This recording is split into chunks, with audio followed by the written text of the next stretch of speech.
Okay, howdy, howdy. So today is day 5 of the 10-day detox blood sugar solution challenge.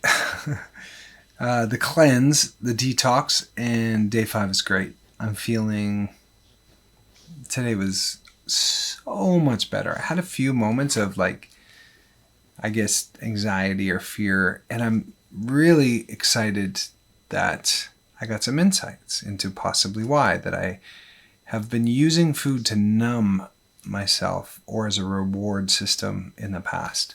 And that was a bit of a blind spot, because I'm a pretty normal eater, but I find myself when those feelings came up, craving certain things. And I'm super stoked at how I feel. So much lighter, way less inflammation, pain in my joints, almost none, to be honest, in my knees. That's exciting. Little tweaks here and there, like if I sit a long time and my hips are a little tight, but they're not bad. The craziest thing happened. I did my measurements this morning. All my waist, hips, chest are down like a half an inch. But my weight, I was 210 this morning. Do you know where I was 5 days ago? 226. And I checked, and the scale was not broken.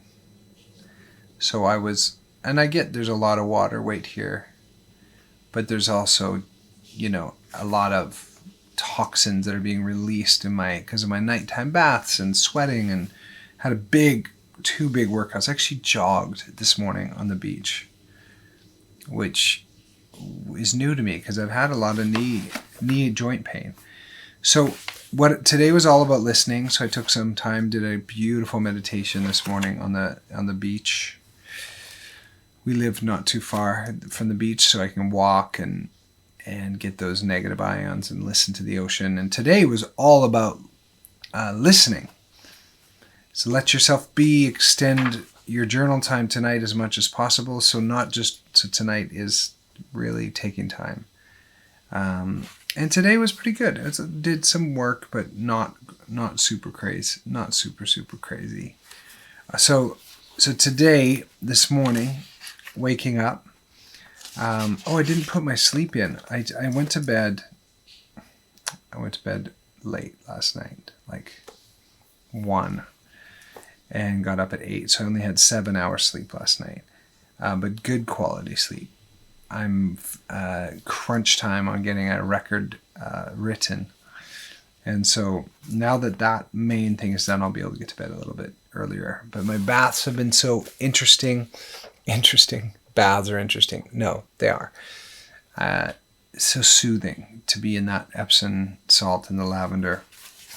So this morning I took the measurements and tracked and was so surprised by my weight. It's just crazy.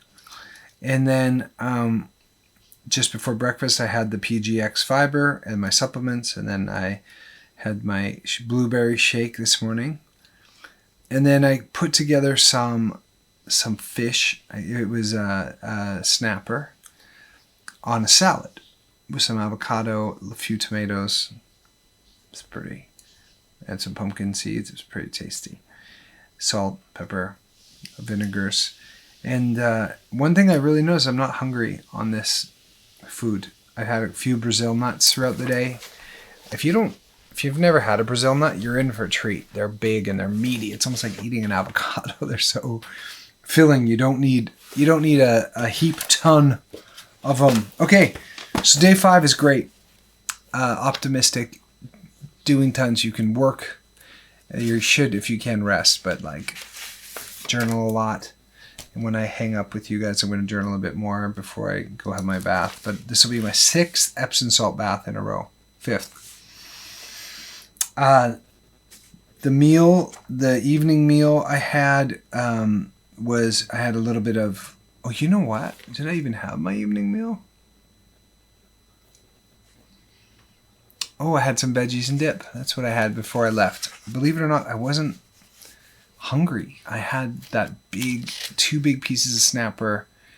Well, they became small when you cook them, and then half of a chicken breast over the salad. So today was all about meditation and listening and I practiced that. Tomorrow is think. So interesting.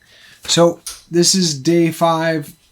Some surprising results with my weight being down 16 pounds in 5 days. I mean, that's just straight up cray. But I feel good. I'm sleeping good. Now I'm focused. I made it through the woods. Still, if I smell coffee, I'm like, it smells so good. But I'm a 1 cup a day coffee drinker, so I didn't have any headaches from caffeine. But so hopefully you're doing this with me, and doing as you're discovering things about yourself that go to the back of the book and get those recipes and really dig into the recipes. Now maybe you're not so handy in the kitchen, but I challenge you to try. Look, 2 hard-boiled eggs. It could be your protein. You can do canned fish for your protein. Skip tuna, too much mercury. Creamy cauliflower soup. The salad, you can have up 1 to 2 cups per salad, except as noted. So you can have cucumber, peppers, sprouts, tomatoes, carrots, beets, red onions, scallions, broccoli, snap peas, asparagus. They make me gassy. Dr. Hyman's super salad bar. So it's just, almond and strawberry smoothie with 3 raw walnuts and frozen strawberries and avocado and ginger root. Cinnamon, lots of cinnamon for your blood sugar. I got a heart rate monitor, a blood pressure and a blood sugar. So I'm going to be measuring those as well. They're cheap on Amazon, like a nickel, like $24, I think, for the blood pressure monitor. So check out the recipes. They're back here on page 267 towards the back. But yeah, Dr. Mark, he put in some really good attention to this book, especially, all through the beginning, explaining the pleasure center, the power of sugar, and how we got here. And epigenetics, which is epigenetics. If you're not aware of epigenetics, I feel like I should share this with you.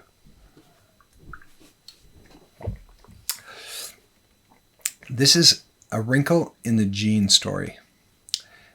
We know that you can't modify your genetic code, but we also know that you can change how your genes function.